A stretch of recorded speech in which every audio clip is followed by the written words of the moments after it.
La terre est encore chaude et fumante. À 2 mètres de profondeur, la chape se dévoile. Près de 400 kilos de métal fondu qui prennent vie sous la forme d'une cloche. C'est marqué en haut, je m'appelle Marie-Bernadette. Voilà, excellent. Marie-Bernadette est arrivée. Mais avant d'accueillir Marie-Bernadette, rencontrons d'abord sa grande sœur. Dans l'atelier de Bernard Pascal, Louise-Antoinette attend de rejoindre son clocher après avoir été soigneusement restaurée. Vous avez ici les oreilles de la cloche, c'est les colombettes aussi, on peut appeler ça. On a le cerveau de la cloche qui est ici. C'est la partie où on va avoir une note qui est assez particulière, on va avoir l'octave qui va sonner ici. Mais c'est la partie résonance de la cloche. Et après, on a la robe de la cloche. On a la jupe, on a la panse de la cloche ici, et on a la pince, la partie la plus fine, qui est la plus fragile. Et quand vous voulez sonner la cloche, vous allez la sonner sur la partie la plus épaisse, qui est la panse ici. L'idée, c'est de créer une plus petite cloche qui va sonner les angélus. Elles vont sonner les joies et les peines, celle-ci ce sera pour les grands événements. Et puis la petite sœur pour l'angélus qui sonnera tous les jours. Un peu une sonnerie monastique. Ça économiserait celle-ci, qui est déjà du 19e, qui a été refondue aussi. Depuis 3 générations, cet artisan campanaire comprenait restaurateur de cloches, mais son savoir-faire au service des beffrois de la région. C'est le patrimoine qui rythme notre travail. On ne va pas générer des choses, c'est le besoin du patrimoine. L'Église n'a plus de sonnerie de cloche, le cadran du beffroi ne fonctionne plus. C'est à partir de là qu'on nous appelle pour de la restauration ou pour de la consultation, de l'expertise. Pour fondre la nouvelle cloche de Dèvres, ils sont une dizaine à participer à ce chantier historique. En sous-effectif l'année dernière, l'entreprise a recruté 3 artisans. Christophe, 47 ans, est en reconversion. Pour rien au monde, il ne changerait de travail. Dans l'industrie, il faut tenir les finances absolument, les temps absolument, et ça arrive souvent qu'on bacle certains boulots.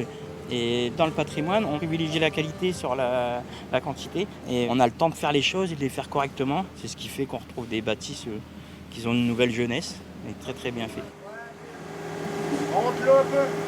Un métier où rien n'est laissé au hasard. Comme en pâtisserie, la fabrication d'une cloche se fait à partir d'un moule, enfoui sous terre à l'abri de l'humidité. On a des grosses pluies depuis 2 jours qui sont terribles et l'eau est vraiment notre ennemi. La fusion d'un métal avec l'eau, c'est de l'explosion. Il faut être très attentif là-dessus. Donc il faut isoler le métal en fusion de l'eau. C'est bon. Une fois le moule enterré, allumage des fours à plus de 1000 degrés.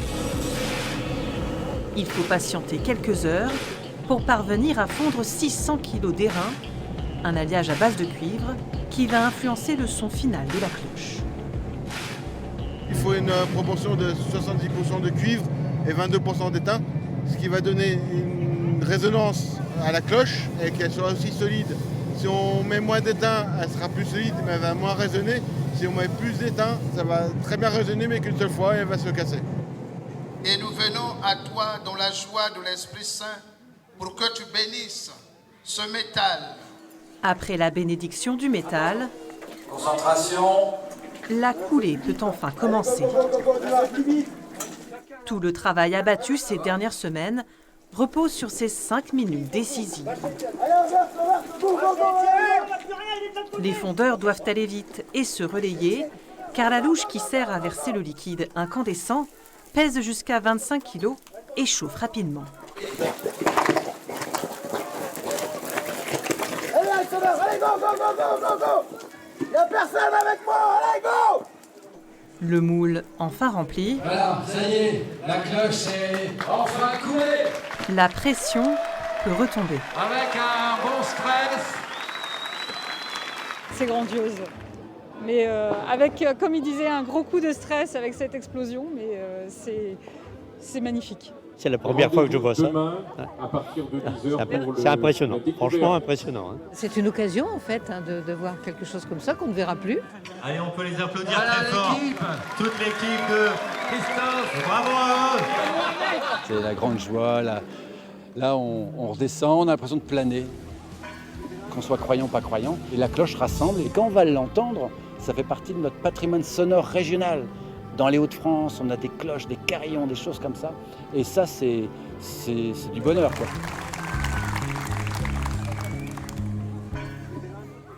Le lendemain, mise en beauté de Marie Bernadette, 15 heures après avoir été enterrée.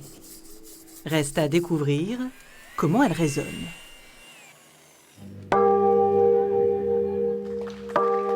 La fin d'un chantier engagé en 2018, celui de la restauration du clocher de l'église de Dèvres.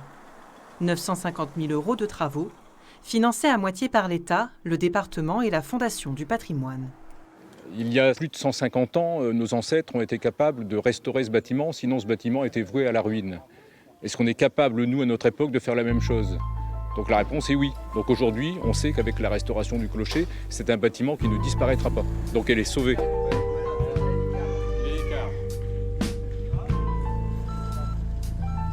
Encore quelques jours en fonderie pour Marie Bernadette, avant de rejoindre sa nouvelle demeure début octobre.